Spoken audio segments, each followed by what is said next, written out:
This is me, pulling up to Walmart on a Sunday morning to get some milk and dog food for Zoufry, my 3-year-old German Shepherd. I walk in, go directly to the back of the store for the milk, and then pass by the pet foods aisle to grab dog food. As I was on my way out, something stupid starts to happen. Something I hate but keeps happening whenever I come into a grocery store. I start wandering around the store with absolutely no clear intentions. From one aisle to the other, I keep putting stuff in my cart that I don't even need. I walked in to get 2 items, but somehow ended up with 13. But it seems like I'm not the only one who does this. It turns out grocery stores are perfectly designed to ensure that this keeps happening to millions of visitors every single day. They use every trick in the book to make us buy things we never intended on buying. We modeled the entire thing to show you the evil design of grocery stores.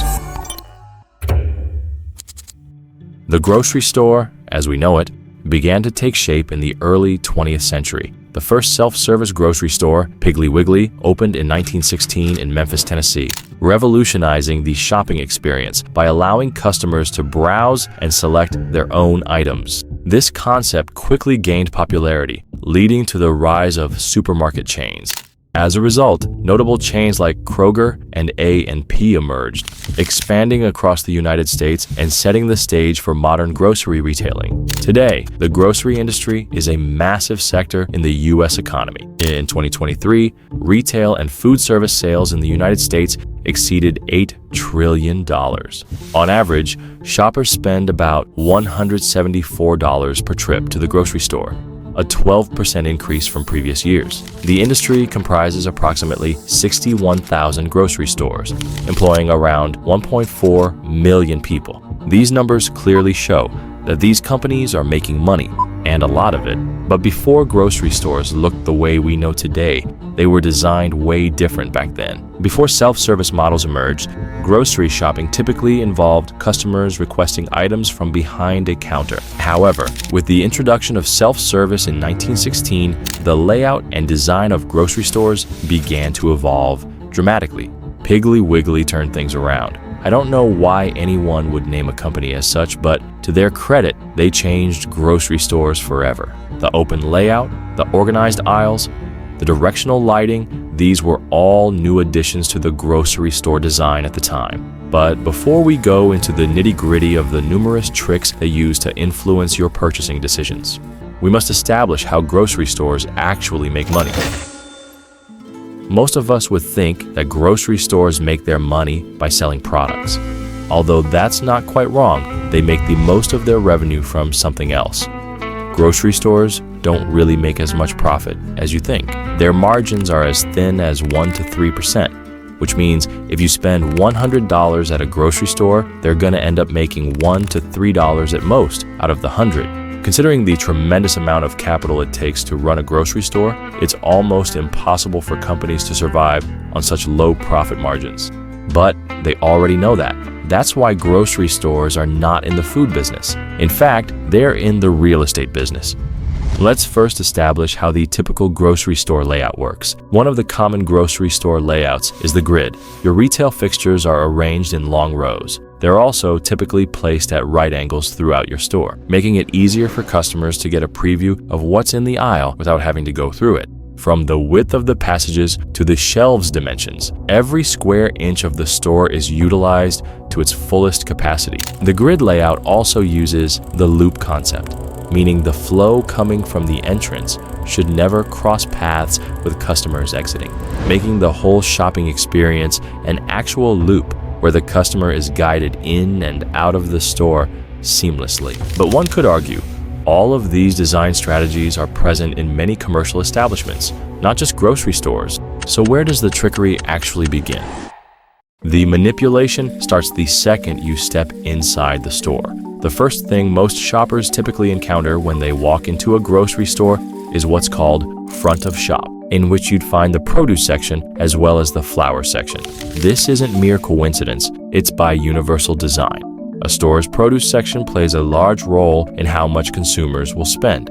Not only that, grocery stores use very specific directional lights aimed at fruits and vegetables to make their colors pop. Now, once your visual appetite is satisfied, stores have to make sure you don't just pick some fruits and bounce. They need you to walk by as many items as possible. This is when the traffic builder method comes into play.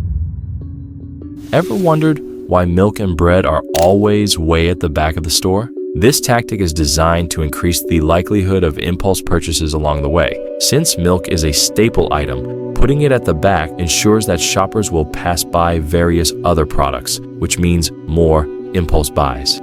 That's also why some of the best deals are typically way at the back. Now, once they get you in the central section of the store, this is when they make the real money off of you. At the beginning of the video, I told you grocery stores are in the real estate business. This is what I mean. 50 to 75% of grocery stores' profit is from slotting fees. Food companies and brands spend a tremendous amount of money to place their products at a certain location inside stores. One product could spend between $10,000 to $100,000 to $1 million to get just one product on a certain shelf right in front of your eyeballs. And that specific sweet spot on a certain shelf is called the golden zone. Products placed in the golden zone can sell 8 times more than if they're on a different shelf. But what is exactly this golden zone?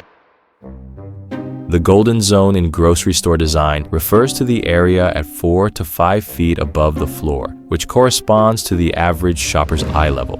To perfectly place the money-making shelves, grocery store designers use the average height of the local population as reference point. At this height, most shoppers' eyes naturally fall, making it the ideal spot for placing high-demand or high-margin products. The shelf design in itself is intentional. Shelves in the golden zone are typically 12 to 18 inches deep. This depth allows for easy access and visibility of products without overwhelming the shopper. But this golden zone changes according to aisles. For example, the golden zone for cereal is at around 3 feet from the ground. That's because the real customers in the cereal aisle are children. But the golden zone trick is definitely not the last. They also kind of tailor-make things to people who are right-handed. That's because 80% of the population is right-handed. According to research, right-handed people tend to look more on their right side than the left when shopping. That's why most of the products with higher profit margins are usually placed on the right side of the aisle. Also, more resistant floor textures that slow you down are placed next to products they want to push more. Now, once you put way more products in your cart than you intended to, you head out to the checkout line. But as soon as you may think you're safe, that's when you screw up even more. Grocery stores have found out that for every second a person has to wait before they get checked out, an impulse purchase increases by 0.4%. 16% of total sales are made in the front area, and 87% of those impulse buys are made 3 seconds before a customer gets checked out. In the modern grocery stores, the checkout aisle became a maze to fuel impulse purchases, especially during the holiday season. You're led through a winding corridor full of tempting small items for you to pick up along the way. Some stores intentionally leave out a couple of lines without a cashier, increasing the waiting time in checkout lines. All of this without mentioning the price tactics like the 99-cent trick, which increases sales by 24%, the flashy reduction signs, the pumping of fruity smells to enhance the overall experience, and the list goes on. Next time you stop by the grocery store, treat it as if you were walking into a casino. Grab the stuff from your list and get the hell out. Subscribe, and we'll see you on the next one.